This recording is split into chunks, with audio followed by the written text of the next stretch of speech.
I'm gonna need to see some ID, miss. The man in the police vest said it with the same tired authority you might use when asking someone to move their car. Only this time he was standing in the aisle of a commercial aircraft, directly in front of seat 2A, talking to a 9-year-old black girl clutching a unicorn backpack. The plane hadn't even taxied to the gate yet. The cabin lights were still dim. Half the passengers in business class hadn't even taken off their headphones, but all eyes were on her. A second officer stood behind the first, arms crossed. "Sweetheart," the cop said again, "we need to confirm who you're flying with." The little girl didn't speak. She couldn't. She just stared up, silent, stunned. She had no idea why this was happening. But 5 rows back, standing by the galley with her arms folded, the flight attendant who had started all of this was smiling. What none of them realized, not the cops, not the crew, not the passengers pretending not to watch, was that this little girl wasn't alone.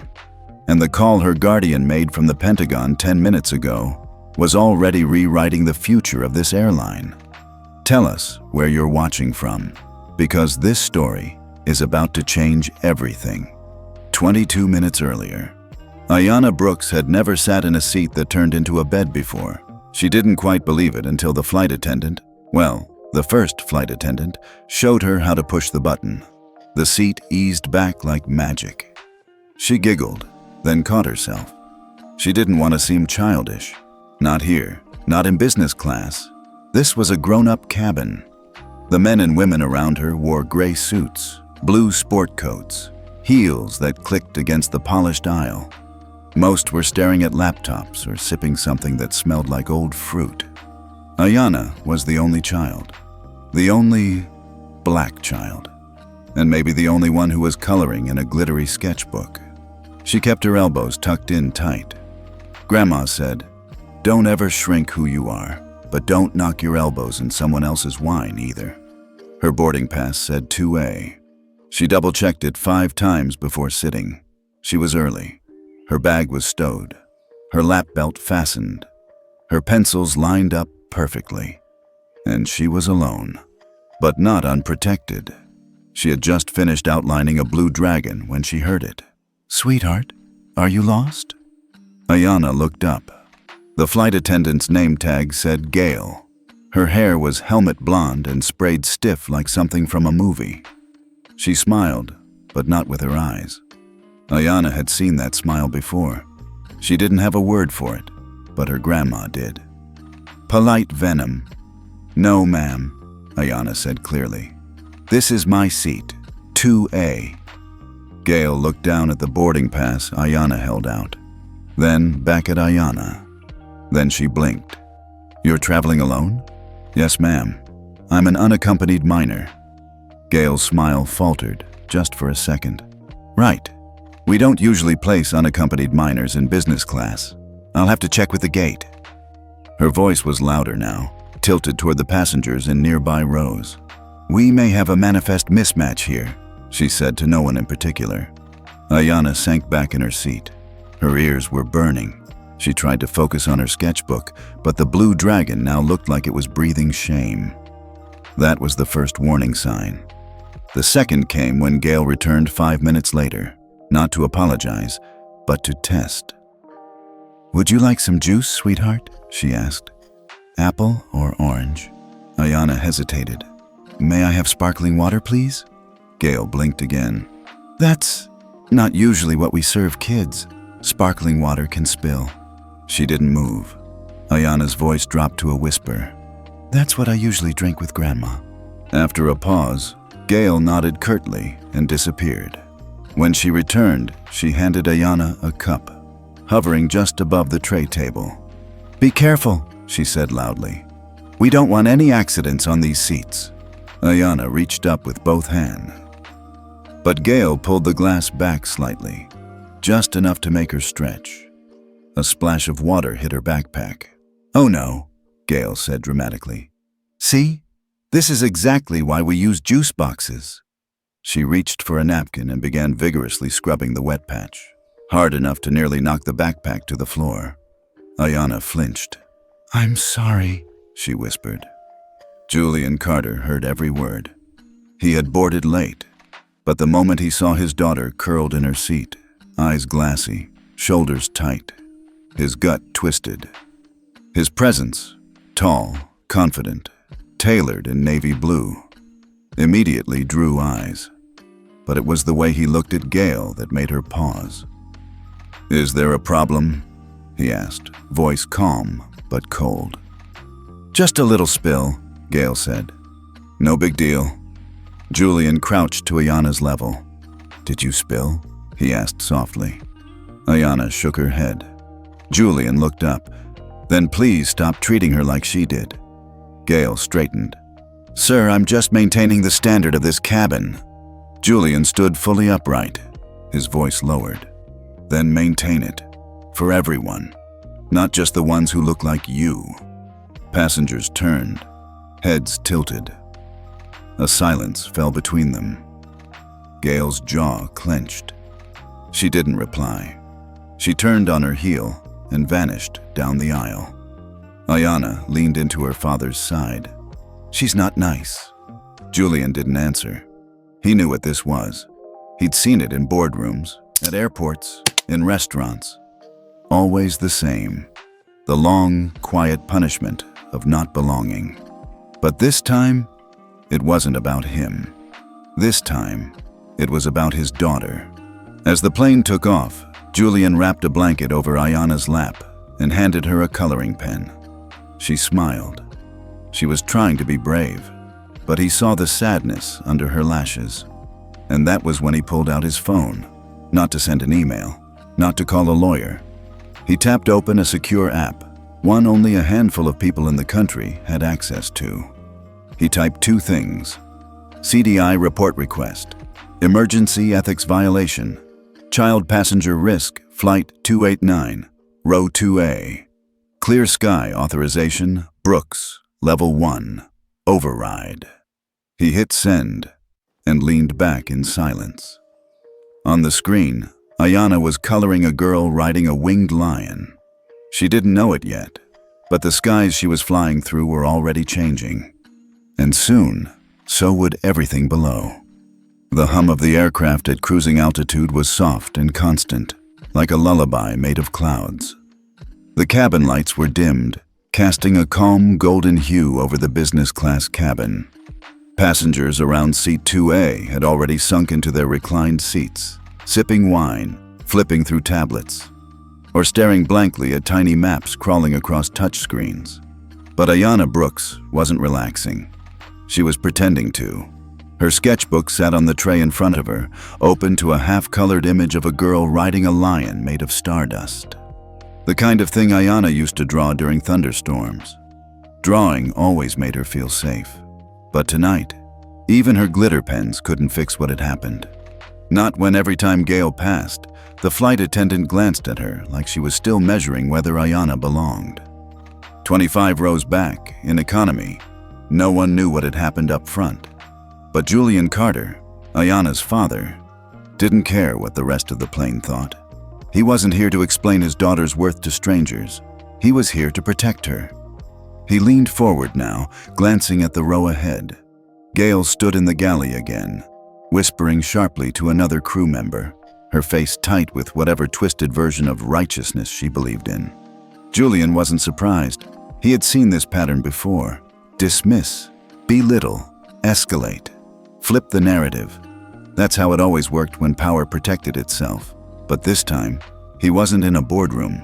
He was 35,000 feet in the air with his daughter, and a crew member had already proven she was willing to humiliate a child in front of strangers. And something told him she wasn't finished. "Daddy," Ayanna whispered, tugging gently at his sleeve. Julian turned to her, his face softening immediately.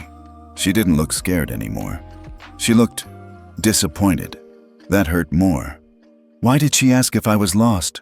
Ayanna asked. Julian exhaled slowly.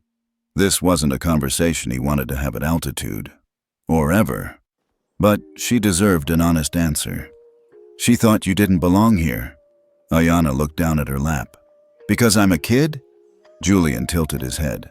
That's what she'd say. But not really, right? Julian nodded slowly. Not really. Ayanna traced the corner of the blanket. Would she say that if I looked like the girl in row 1C, with the pink headphones and the sparkly shoes? Julian followed her gaze. A little white girl, maybe 8, was laughing with her mom, both of them already halfway through their dessert. No, he said. She probably wouldn't. Ayanna didn't cry. She just nodded, like she already knew, like this wasn't the first time she'd felt it. Julian closed his eyes for a second. His hands were folded tightly together, resting on his knees. He'd handled this wrong, he thought. He should have known better. He should have asked for a different flight. But he had wanted her to feel special. He had wanted to show her the world without filters, just sky and joy and freedom. And now he was wondering if that world even existed for a little black girl with a unicorn backpack and glitter pens. "Excuse me, sir." Julian opened his eyes. A different flight attendant had appeared. Younger, kinder eyes. Her name tag said Maria. "Yes?"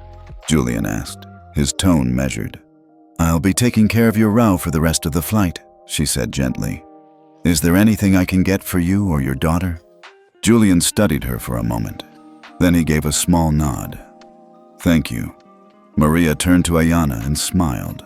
Not a performance, but a real one. "Do you like ice cream?" Ayanna blinked. "Yes." "Would you like some with extra sprinkles?" "It's not on the menu, but I have some hidden." Ayanna nodded. When Maria walked away, Ayanna whispered, "She was nice." Julian smiled faintly. Yeah, she was. Back in the galley, Gail was watching. She had seen the exchange, seen Maria kneel next to that child like they were equals, and it made her furious. What she wouldn't admit, even to herself, was that Julian had embarrassed her earlier, quietly, publicly, with authority. And now he was acting like she didn't matter. To someone like Gail, that was the real crime. She waited until Maria was busy with the economy cart before she made her move. One step forward, clipboard in hand. One glance back at the passengers. Then she slipped past the curtain and stepped into the cockpit corridor. The door to the flight deck was open. The captain, an older man named Cross, was speaking with the co-pilot about weather patterns over the Midwest. When he saw Gail, he smiled. "Something wrong?" Gail shifted her weight. Her voice dropped, calculated concern coding every word. "I think we might have a developing situation in business class." The captain raised an eyebrow. "Define situation." "There's a passenger, man in 2B. He's difficult, confrontational, possibly unstable." The co-pilot looked up. Gail kept going. "He became aggressive over something minor. Spilled drink, I think. Raised his voice. Intimidated me in front of passengers. And the little girl he's traveling with, I'm not entirely convinced she's safe with him." That was the moment she crossed the line. In that instant, she wasn't just exaggerating. She was weaponizing every stereotype she'd absorbed. The angry black man, the quiet, helpless child, the white woman in fear. She knew exactly what kind of reaction her story would provoke. Captain Cross didn't leap to action, but he didn't dismiss it either. "Document everything," he said. "We'll file it as an in-flight incident for now." "And the girl?" Gail asked. "We'll alert airport police. Let them handle it." Gail nodded, masking the satisfaction in her chest. Then she turned and left. Back in her seat, Ayanna was watching Moana on her tablet, earbuds in. Julian stared out the window, but when Gail passed again, walking slower than needed, he noticed her glance toward the front, not just once, twice. He leaned forward slightly, trying to see what she was looking at. Then it clicked. She had gone to the cockpit, and if she had gone to the cockpit, she was trying to escalate. He reached down to his carry-on and quietly retrieved his phone again. Opened the same secure app. Checked for a response. There it was. CDI audit in progress. Status. Escalating ethics flag. Triggered. Level 1 response prepared. Julian exhaled slowly, then looked at his daughter. She didn't know it, But her name, Ayanna, was about to become something permanent. Not just in his heart, not just in his life, but in the aviation industry, and in every system that had failed her tonight. When the flight began its descent, and the captain's voice came over the intercom, everyone prepared for a smooth landing. But Julian Carter was preparing for something else entirely, because he knew what was waiting at that gate, and what he had already put into motion. The descent into Washington, D.C. was smooth, quiet, almost eerily so. No turbulence, no disruptions, just the steady hum of engines and the mechanical thump of landing gear deploying beneath the cabin. But the tension in row 2 had thickened into something almost unbearable. Julian Carter had been watching the front of the plane like a hawk for the past 30 minutes, and he wasn't the only one. Across the aisle, a woman in her 60s with a salt and pepper bun, Mrs. Albright, had noticed everything. She was quiet, measured. A retired school teacher, Julian would learn later, the type of woman who'd seen injustice in more forms than most people knew existed. She didn't speak yet, but she was watching. Gail passed by again, stiff and proud, clipboard in hand. Her eyes avoided Julian's, but her mouth curled just slightly at the corners, as if to say, "You're not in control anymore." Julian didn't react. He didn't need to, because as far as he was concerned, the system had already been activated. The call had already been made, and the wheels were now turning in places Gail couldn't even see. Ayanna, meanwhile, had drifted off with her earbuds in, one arm curled around her backpack like it was armor. She didn't know what was coming, and Julian prayed she wouldn't have to. But that prayer was short-lived, because then came the sound. Ding! The overhead chime, followed by the captain's voice. But it wasn't the normal cheerful, "Welcome to Washington, folks." This time, the voice was flatter, more official, colder. "Ladies and gentlemen, for your safety and the safety of others, please remain in your seats with your seat belts fastened. Authorities will be boarding the aircraft momentarily. I repeat, all passengers must remain seated until cleared." The cabin froze. People turned. Whispers began. Julian didn't move. He didn't have to, because he already knew. They weren't coming for a general security check. They were coming for him and his daughter. 2 rows ahead, someone muttered, "What the hell is going on?" Another whispered, "Is this about a threat?" Julian gently tapped Ayanna on the shoulder. She stirred.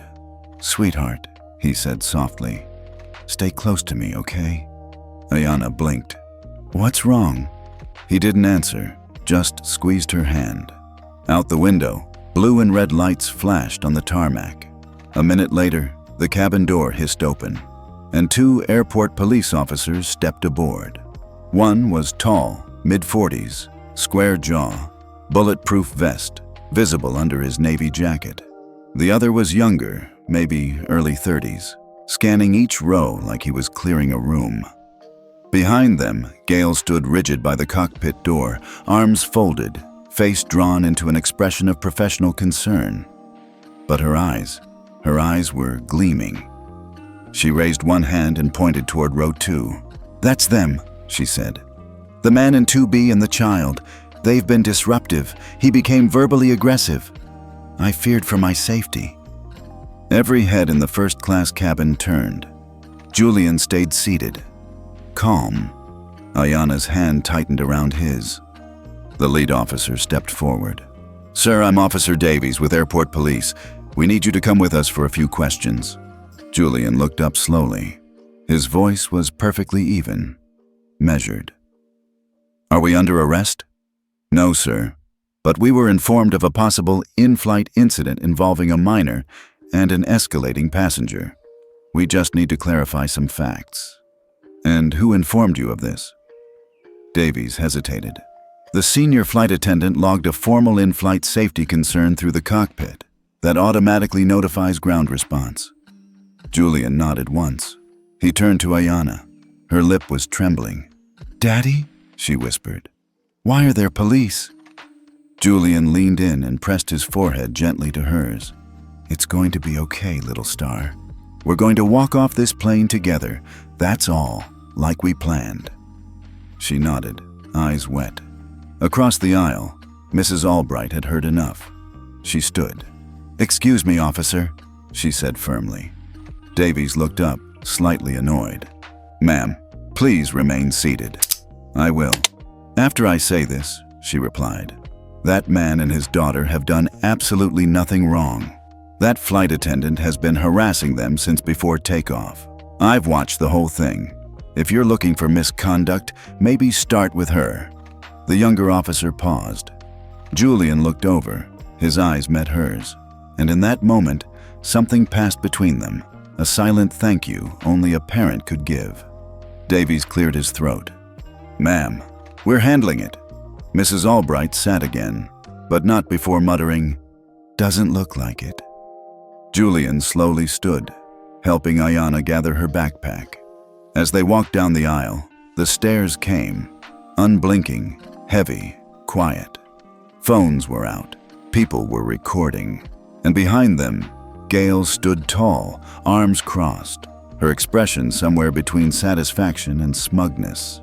But her triumph was premature, because as Julian stepped onto the jet bridge, 3 things happened in rapid succession. A sharply dressed man in a dark suit and airline badge appeared, eyes wide with panic. Gail's name was called, urgently, from someone behind the door. Julian reached into his coat and calmly pulled out a white, heavy-stock business card. The man in the suit stepped forward. "Sir, Dr. Carter, we weren't informed you were on this flight." Julian raised an eyebrow. "Clearly." The man glanced down at the card Julian extended. He read it. His face went white. The title printed beneath Julian's name, Executive Chair, Ethics and Oversight, Atlas Transportation Group. Atlas, the parent company, the company that owned this entire airline. The man, David Harrison, station manager, stumbled over his words. We thought this was just a standard passenger incident." Julian cut him off. "Your employee called law enforcement on a 9-year-old child," he said coldly. "Filed a false in-flight safety report, triggered an unlawful intervention, and did so while violating FAA ethics policy and multiple child passenger protocols." Harrison swallowed hard. I understand. I didn't know." Julian leaned slightly forward. "You will, in about 5 minutes." He turned to the officers. "Gentlemen, I am not resisting, but this is now a legal matter. I will be speaking with Airport Command, Federal Ethics Review, and my legal counsel before answering a single question." Davies hesitated. The weight of the moment had clearly shifted. He looked at Harrison. "Is this true?" Harrison could only nod. "He's the new top exec." Behind them, the airlock door opened again. Gail stepped forward, flanked by a supervisor, her face still confident, until she saw Harrison's expression and the card. Her mouth opened, then closed, then opened again, opened. "David, what?" "Step aside, Gail," he said, his voice barely containing fury. "You filed a safety violation on a company executive's child?" Gail stammered. He was intimidating, and the girl was..." "She's 9 years old," Harrison snapped. "Do you have any idea what you've done?" Gail's face turned ashen. She looked to Julian. He met her eyes and said, quietly, "You saw a little black girl in seat 2A and decided she didn't belong. That's the truth, and that truth's about to cost you everything."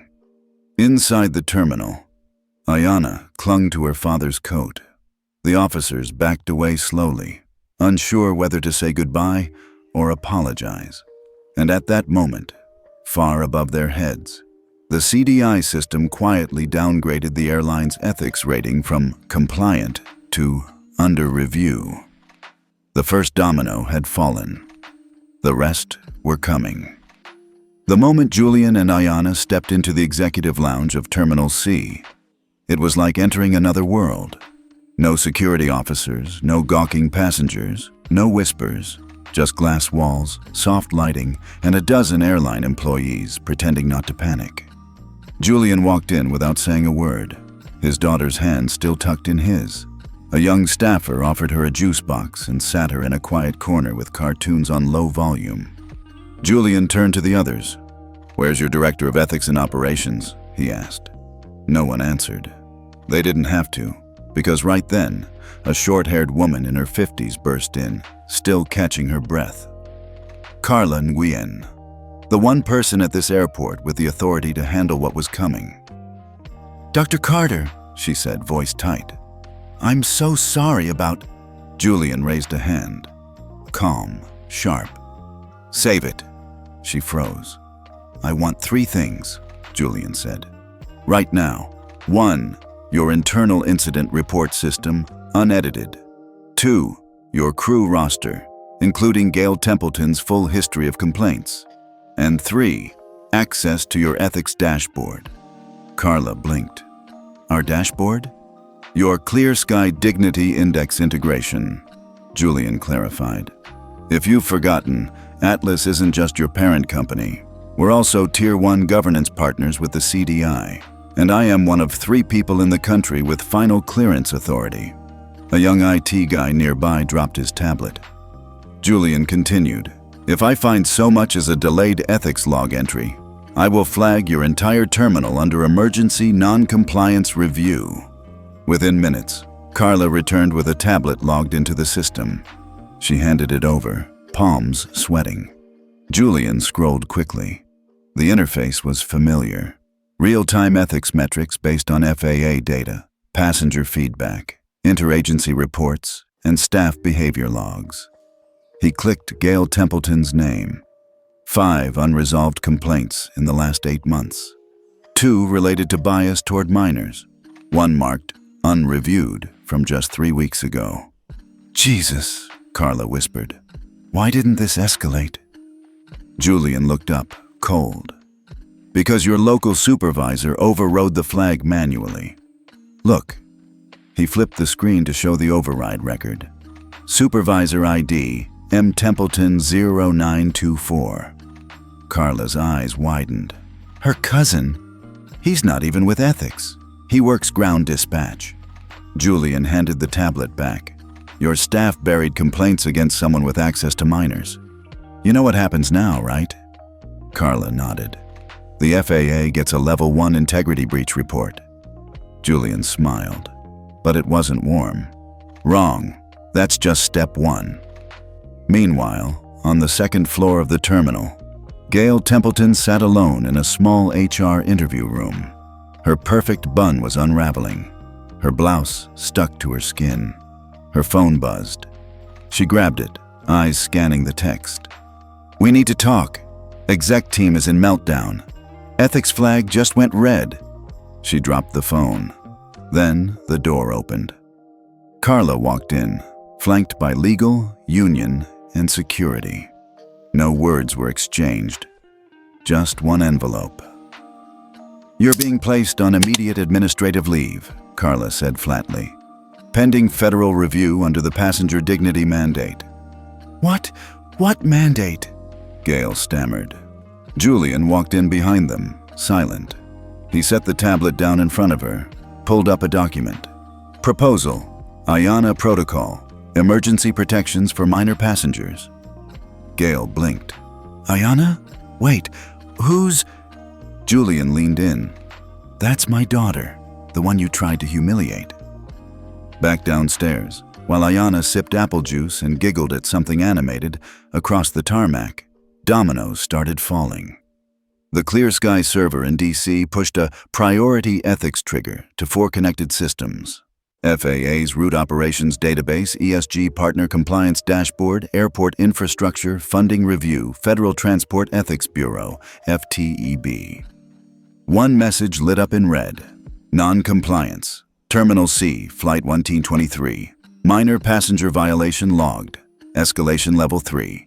Within 17 minutes, automated investment hold requests went out. $480 in ESG funding for a runway upgrade. $180 million FAA modernization grant. $80 million green aviation incentive. Total, 740 melons unfrozen, and just like that, the terminal's finance team stopped breathing. Up in the executive office, Carla's phone buzzed. She didn't even pick it up, just looked at Julian. "Everything's locked, isn't it?" He nodded once, then added, "And until your team completes full restorative training, reviews every minor passenger protocol, and signs the Ayanna protocol, I'm keeping it locked." She looked at him, stunned. "You had this ready?" Julian finally sat. "I hoped I'd never have to use it." The next day, news broke online. A Twitter post from a fellow passenger went viral. They called cops on a black girl in first class, but turns out her dad owns the airline. Gail's face when he pulled out the card? Priceless. Ayanna protocol had to dignity now. By lunchtime, every major network was calling Atlas for comment. Julian said nothing. He didn't need to. The systems were already speaking for him. The next morning, Julian sat alone in his home office in Bethesda. He hadn't slept. Not because he was angry. Not even because the FAA had called him 3 times before sunrise. But because his daughter, his 9-year-old daughter, had looked him in the eyes last night and asked, "Did I do something wrong?" And he couldn't answer fast enough. So, instead, he built. All night long, his team at Atlas Transportation Group and a skeleton crew of federal tech officers finalized what they had only dreamed of rolling out a year from now, the Ayanna Protocol.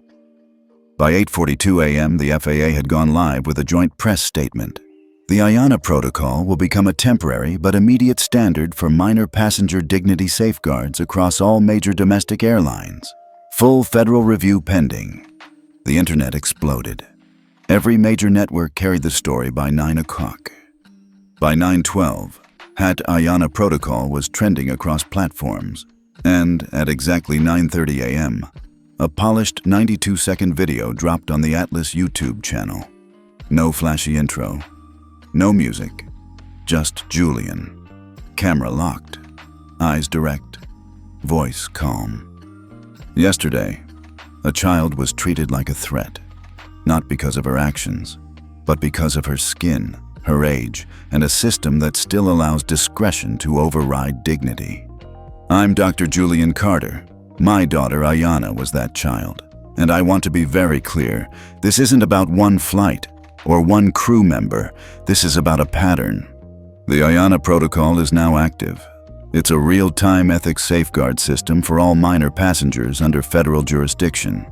And if you violate it, your funding, your access, your partnerships will freeze immediately.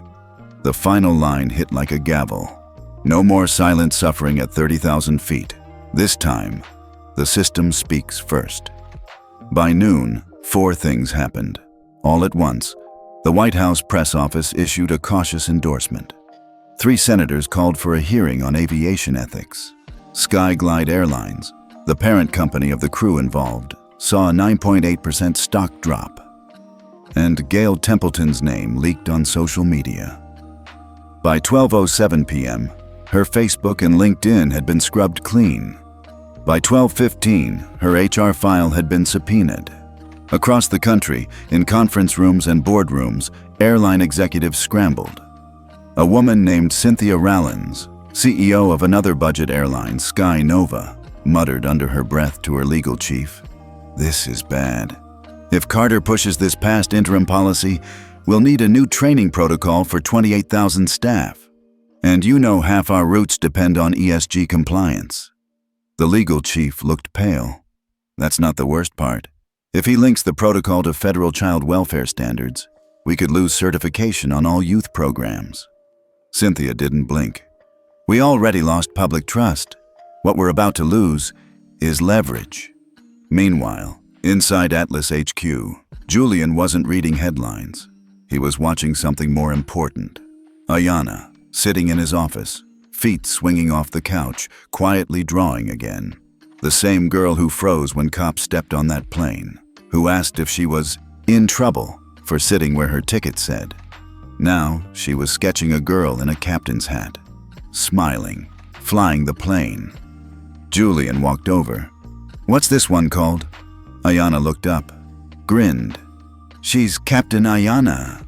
He nodded, then picked up his phone. Let's make sure nobody ever tries to stop her again. That afternoon, a high-level meeting was called between FAA Department of Transportation Civil Rights Division of the DOJ ESG Fund directors. Julian joined remotely.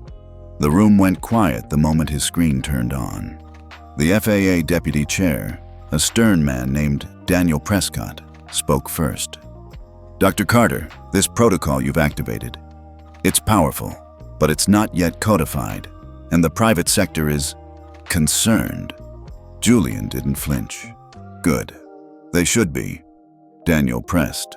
They're asking for a compliance buffer, some phase-in timeline. Julian leaned in.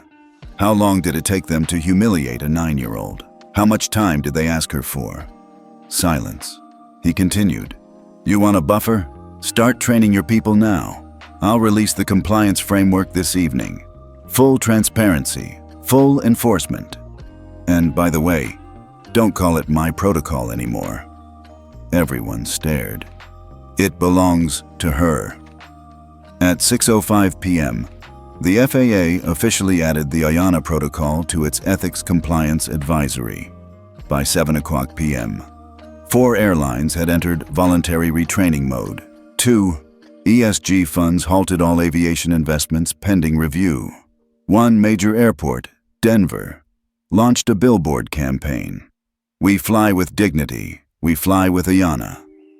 That night, as dusk settled over D.C., Julian finally sat alone, just him and the quiet hum of a house where peace was slowly returning. But just as he opened a book, his phone buzzed. Unknown number, he answered. Dr. Carter? Yes. This is Senator Althea Boyd. I'm heading the Aviation Oversight Committee. I'd like to request your presence at a Senate hearing next week. Julian sat forward. On what grounds? Public trust, systemic ethics, and your protocol. She paused.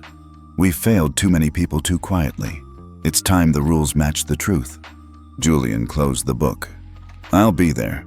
The marble hallway outside room 226 of the Dirksen Senate office building was unnervingly quiet, until the cameras showed up. Then it exploded. Dr. Carter, will you be seeking legal action?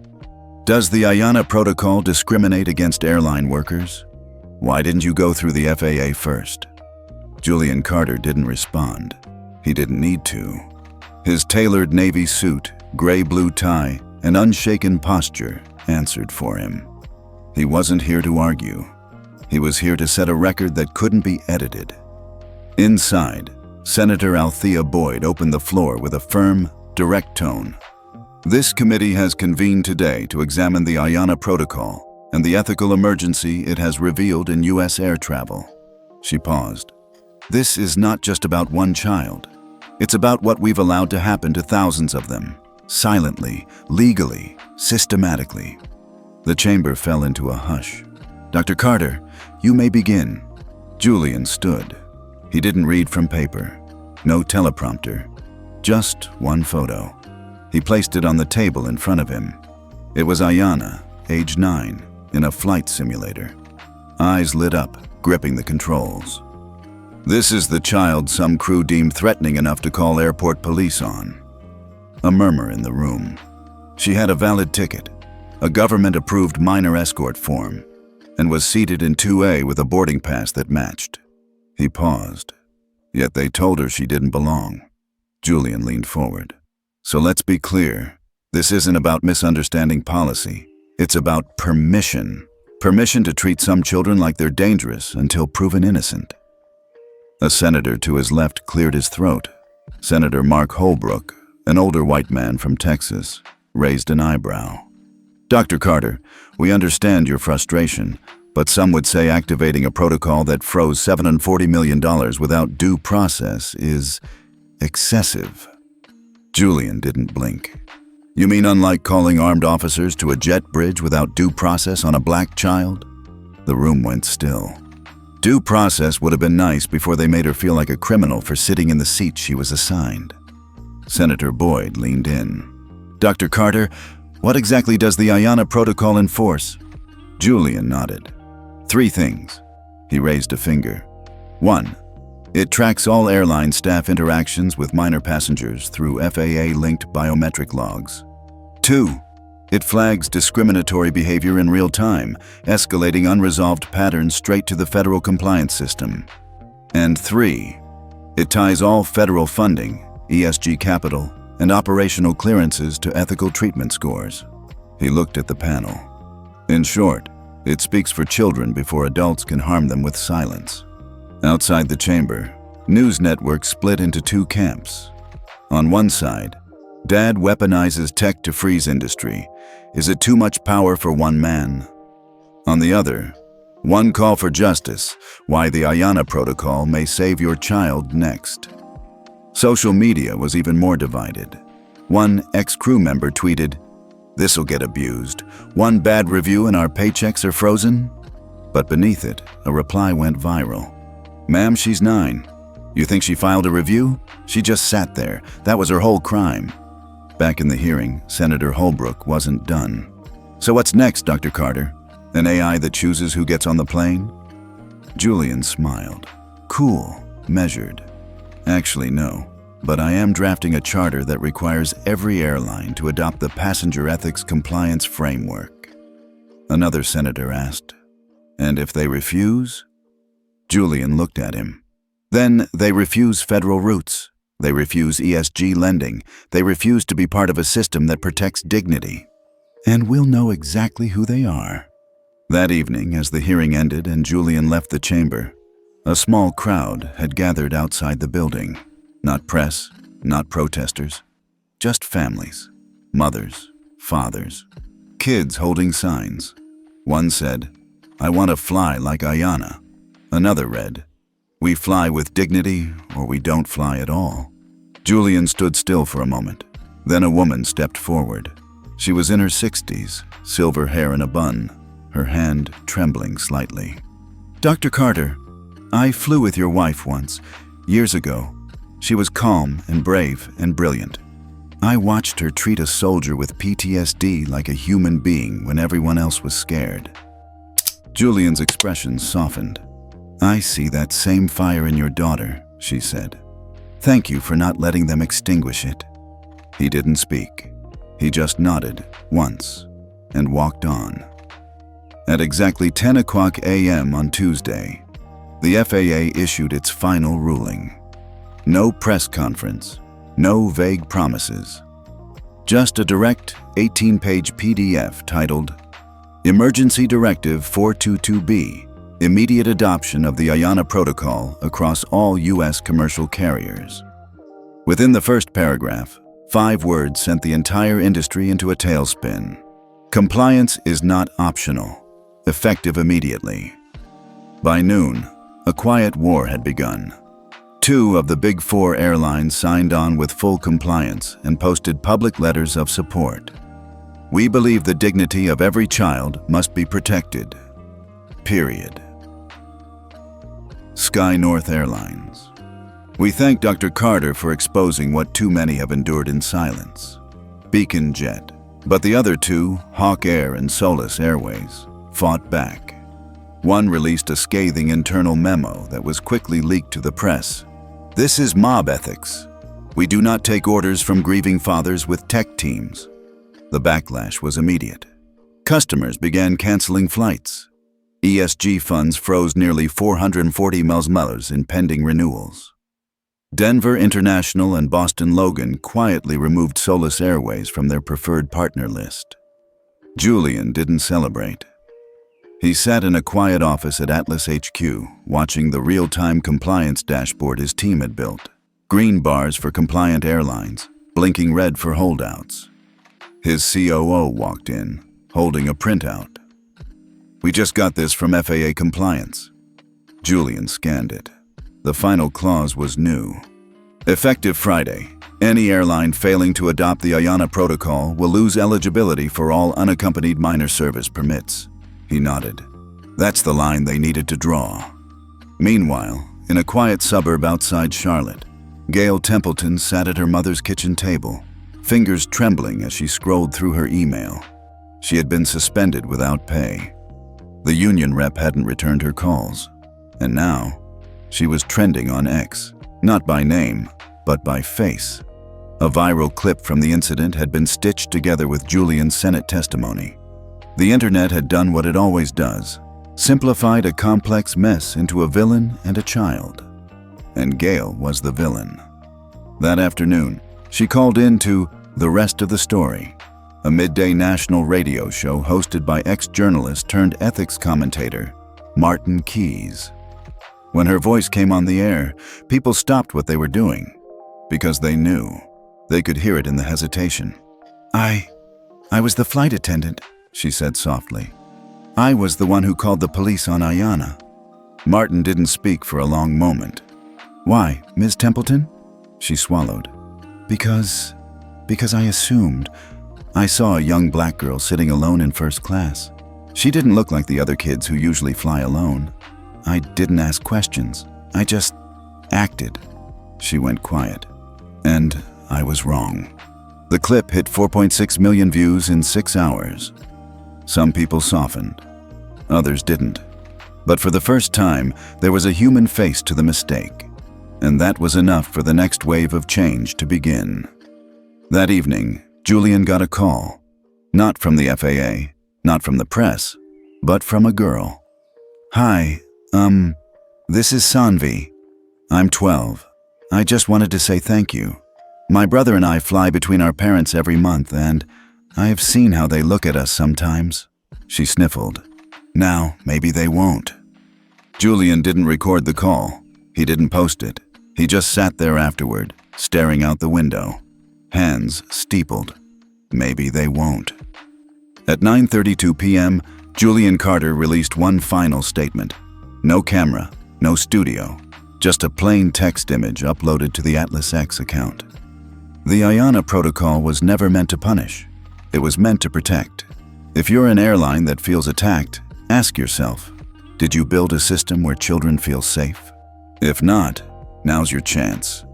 This isn't a reckoning, this is a realignment. The sky belongs to all of us. Let's make sure it feels that way. The ceremony wasn't meant to be public. Originally, it was a closed-door event between FAA leadership, a select few airline CEOs, and Dr. Julian Carter. No press, no live stream, just signatures. But by the time the third airline executive arrived, someone had leaked the location. 1 week after the flight dignity charter was signed, the FAA made its first enforcement move. At exactly 8:05 a.m., a quiet notice went live on the compliance dashboard. Soulless Airways, Ethics. Score, 52, non-compliant. Violation, untrained staff, mishandling of minor passenger complaint. No ethics, liaison, activation, sanction. Suspension of unaccompanied minor service permit, UMSP, for 90 days. Effective, immediately. It was the first time in U.S. history that a major airline had lost its right to fly children traveling alone. Soulless Airways went into instant damage control. Their CEO, Marcus Denton, called an emergency press briefing. "This is political. This is revenge regulation," he snapped, eyes darting toward the reporters. "We are preparing legal action." But the damage was already spreading. By noon, 3 national charter schools canceled their contracts with Soulless for student travel. By evening, a coalition of family law attorneys urged divorced parents to reconsider using the airline for custody exchanges.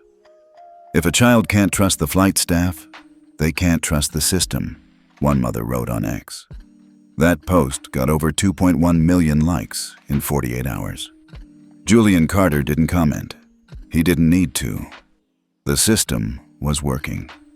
That night, in a quiet video conference with the FAA's ethics panel, he kept his response measured.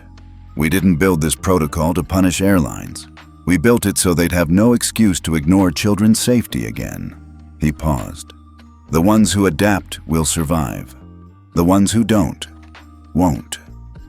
By the end of the week, both Hawk Air and Silver Horizon, 2 of the loudest critics, quietly signed the charter. Hawk Air's CEO posted a note on LinkedIn. "Our initial response was defensive. We now realize it should have been introspective. We're committed to becoming better." Silver Horizon took it further.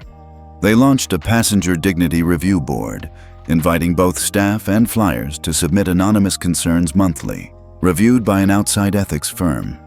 But not everyone was watching this unfold from corporate offices. At Denver International Airport, on a regular Thursday morning, Ayanna and her aunt were waiting in line at security. She was wearing her now iconic space unicorn hoodie, head down, sketching on a tiny pad clipped to her carry-on. That's when it happened. A TSA agent, middle-aged, white, tired eyes, glanced down and froze. He turned pale. "Miss, are you Ayanna?" She looked up. "Yes." He paused, then bent down slightly, voice softer than expected. "I just wanted to say, I'm sorry." She blinked. He cleared his throat. "Not because I did something, but because people who look like me have made kids who look like you feel small in places like this. And I saw what they did to you. I watched it with my daughter." He reached into his vest and handed her something small. It was a gold TSA pin, one usually earned after 10 years of service. If you ever fly alone again and someone questions you, show them that. Ayanna clutched it in her hand and nodded. Her aunt, holding back tears, whispered, "Thank you, sir." Later that day, Julian got a call from the Denver terminal director. She didn't want cameras, just kept walking. Julian smiled. That's her. But far from Denver, in a sleek glass building in Atlanta, Gail Templeton sat across from a lawyer. She wasn't facing criminal charges, but the union had dropped her. The airline had amicably severed ties. She was unemployable in commercial aviation. Still, she had shown up, voluntarily, to speak with the Independent Ethics Review Board formed after the incident. One of the panelists, a former airline captain, folded his hands. "Why did you agree to speak today?" She took a long breath. "Because I want to say it on record. I made a decision based on race, and I let my fear speak louder than my training." Another panelist asked, "What would you say to Ayanna now?" She didn't flinch. "Nothing. She doesn't owe me forgiveness. She owes no one her comfort." She paused, looking down. "But if this makes it safer for the next kid like her, I'll take the loss." That recording would never air, but it would be submitted as part of training modules for flight attendants across 6 airlines, including new hires at Solis Airways. Irony, sometimes, has a long flight path. That evening, Julian sat on a bench near the tarmac, watching planes rise and vanish into a pinkish sky. His assistant handed him a tablet. "Sir, we got this note from the Canadian Civil Aviation Office. They want to meet." He raised an eyebrow. "Canada?" "They're exploring implementing something like the Ayanna protocol. They want to talk frameworks." He nodded slowly. "Tell them yes. Also, Brazil and South Korea are watching. We might have started something bigger than we thought." That night, Ayanna asked, "Daddy, are you going to make the whole world fair?" Julian chuckled. "Not fair, just better." She tilted her head. "Even for grown-ups who mess up?" He smiled. "Especially for them." The invitation came in a gold-trimmed envelope. Federal Ethics Conference, 2025. Main stage plenary location, Washington, D.C. Panel, Future of Passenger Dignity and Cross-Border Standards. Speaker, Dr. Julian Carter, with special guest. Julian didn't need to ask who the special guest was. He turned to Ayanna at breakfast, her spoon clinking in a bowl of cereal. "You want to come talk to some grown-ups again?" She squinted. "The serious kind?" He laughed. "The very serious kind." She nodded slowly, then added, "Can I wear my hoodie again?" 3 days later, Ayanna stood backstage in the largest ballroom in D.C., behind a curtain, sneakers bouncing nervously on the polished floor. Out front, over 600 leaders from 14 countries had gathered. Airline executives, child advocacy groups, transportation ministers. The screen behind the stage read, "The Ayanna Protocol." 1 year later, the crowd quieted. Julian stepped to the podium first. A year ago, no one here knew what 2A meant. He paused. Now, it's printed on training manuals, stenciled on aircraft, even tattooed on the shoulder of a flight attendant from Manila. I checked. Laughter. But the real reason we're here isn't policy. It's not sanctions. It's not even the $740 million in frozen contracts. It's because one child reminded us what dignity actually looks like. He turned. Ayanna. She stepped out slowly. No cue cards, no speech. Just a small 10-year-old girl wearing a hoodie with stars and planets and the words, "Space belongs to everyone." The audience stood as one, silent. Ayanna smiled nervously, then took a deep breath. "Hi, I'm Ayanna. Again." I didn't ask to be in a story. I didn't try to go viral. I just wanted to sit where my dad paid for me to sit. Her voice held steady. "But I learned something. When people try to erase you, they end up showing everyone where the problem really is. And now, I guess, we're fixing it." Thunderous applause. Not polite, not diplomatic. Earnest. Raw. But what happened next wasn't scripted. From the second row, a hand went up. A little girl, maybe 9, curly hair, wearing a green sweater. She stood, holding a microphone offered by a nearby staffer. "My name is Reem. I'm from Chicago." The room turned. "I just want to say thank you, because it happened to me too, last year, on a flight to Austin." She hesitated. "They made me sit near the bathroom, and they said it was a mistake, but they never moved me. My mom told me to stay quiet." She looked at Ayanna. "But I saw you on the news, and I told my mom, maybe I don't have to be quiet next time." Silence. Then clapping. This time from every corner of the room, even the back rows. Ayanna didn't hesitate. She stepped down from the stage, walked to Reem, and hugged her. No press, no instruction, no press team. Just two girls. One who broke the silence, one who followed. That moment made every evening news real. But something else happened quietly behind closed doors. That same day, the FAA finalized a national ethics accord, now requiring real-time passenger dignity liaisons on all U.S. domestic flights longer than 3 hours, a national reporting hotline for unethical crew behavior, with follow-up transparency. Public audit reports on each airline's passenger dignity index, updated every 30 days. They named it the Ayanna Reem Charter. In Brazil, the Minister of Transport announced that they would begin drafting a South American version of the charter. In Germany, Lufthansa executives reached out to Julian's team for partnership. And in South Korea, one airline launched the first AI-powered ethics scoring system for real-time flight evaluation, called Echo. Change wasn't rippling anymore. It was cascading. That evening, Julian sat at a quiet dinner with Ayanna and Reem's family. No cameras, no press, just rice, chicken, and stories. Reem's mom, eyes teary, raised her glass. "To Ayanna, for not being quiet." Ayanna smiled, looking over at Reem. "To both of us, for speaking." It began in silence. Inside the Intergovernmental Aviation Ethics Council, a rare emergency session had been called. Representatives from 7 countries sat at a long oval table, some skeptical, some furious, most embarrassed. The trigger, a 12-year-old Jamaican-American girl, Brielle Jameson, had been forcibly removed from a priority seat on an international Skynova flight out of Toronto. Not bumped, not downgraded, physically removed, by flight attendants claiming internal misalignment in passenger categories. She held a boarding pass. She had no record of misconduct, and it was captured on video. The girl had said one sentence as she was pushed toward the back of the plane. "I guess we still don't belong up front." The video reached 13 million views in under 36 hours, and now every camera in this federal chamber was trained on Julian Carter.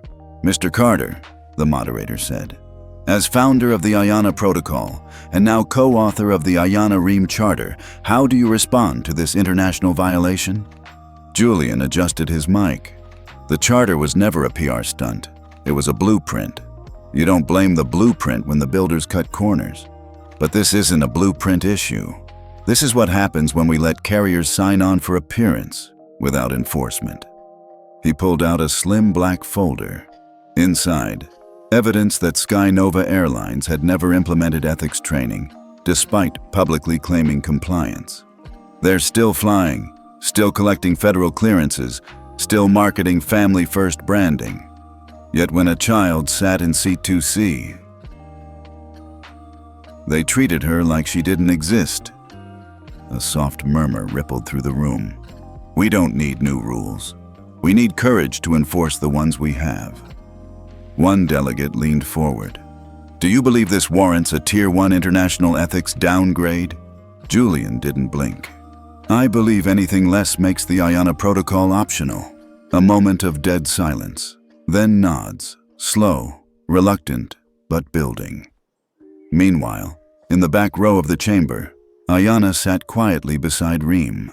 Neither girl said a word, until Ream whispered, I feel like she's me. Ayanna nodded. Me too. Outside the chamber, SkyNova CEO Helen Dwyer paced a side hallway. She hadn't expected a hearing this harsh. She hadn't expected Julian Carter to look this calm. When approached by reporters, she snapped, It was a misunderstanding. The attendant followed protocol. Let's not crucify airlines every time a child gets uncomfortable. That quote would cost her more than her job. By noon, the hearing committee voted. SkyNova was issued a Tier 1 downgrade. Immediate loss of U.S. and Canadian federal funding access, suspension of child travel certification for all North American routes for 90 days, public disclosure of all unresolved ethics violations going back 18 months. And in a move no one expected, Canada and the U.S. jointly suspended SkyNova's cross-border route licenses, a first in international aviation history. The ruling cited ongoing failure to adhere to dignity-first operations, violation of trust owed to minor passengers under the charter. That night, Julian received a call from Brielle's mother. Her voice cracked. She keeps saying it was her fault, that she smiled too big, that maybe she looked too lucky. Julian closed his eyes. It wasn't her fault. It was the system's cowardice. He paused. Tell her. She doesn't have to fight to be seen. She already is. The next day, Julian returned to the council, not as a witness, but as a proposal lead.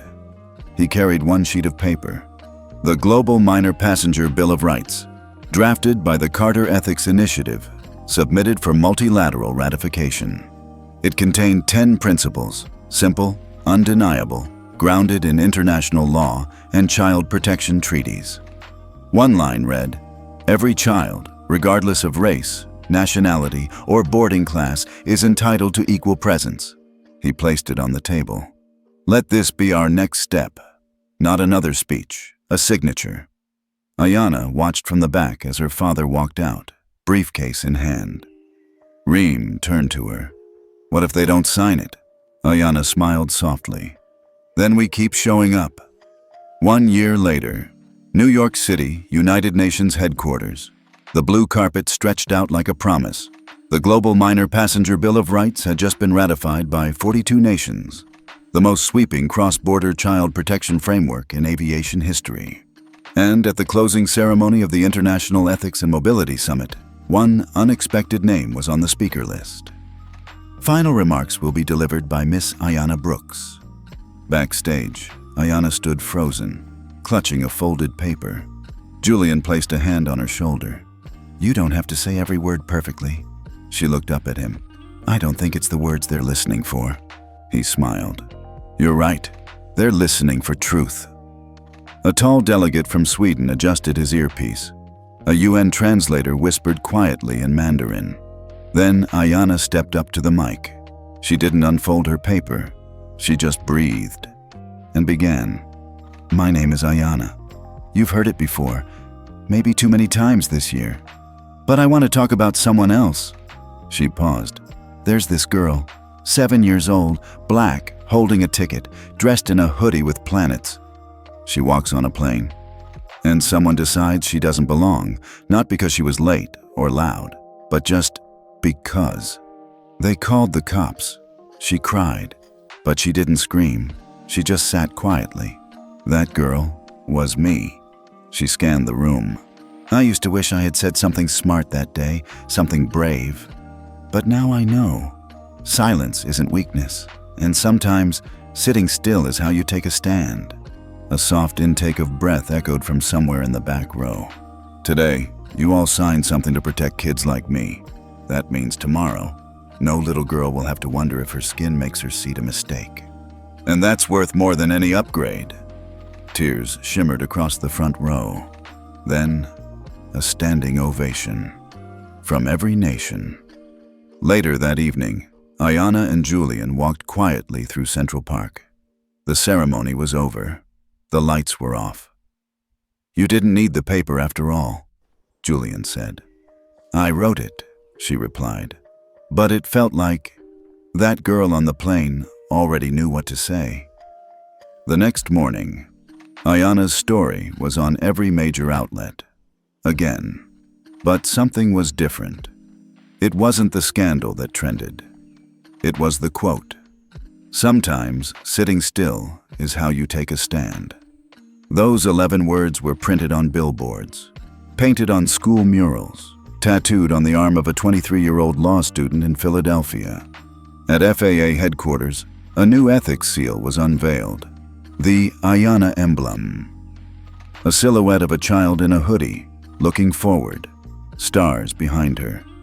It would become a global certification mark, required on all flights that comply with the Passenger Dignity Accord. And by international agreement, it must be placed at boarding gates, digital check-in portals, in-flight screens, crew training materials. So no one would forget. In a small town in Kenya, a girl named Malia saw the emblem at Nairobi airport. She asked her mother what it meant. Her mom replied, "It means the world is finally watching who they let you become." 3 months later, Julian received a letter from the office of the U.S. President. Not an email. A letter, signed in pen. It read, "You and your daughter changed the way we move across skies, but more importantly, how we look at who we travel with. On behalf of a grateful nation, thank you. And tell Ayanna, we see her, we see all of them now." The final ripple came quietly. A new hiring policy was quietly adopted across 31 U.S. airlines, mandatory dignity bias screening for all flight crew candidates, and one required module, Case Study 2A, Ayanna Brooks. What would you have done if that little girl were yours? Do you believe silence can be power? Let us know in the comments and tell us where you're watching from. Because sometimes, one child, one moment, one voice can move the world. This is Telltales, where every seat, every face, every story matters.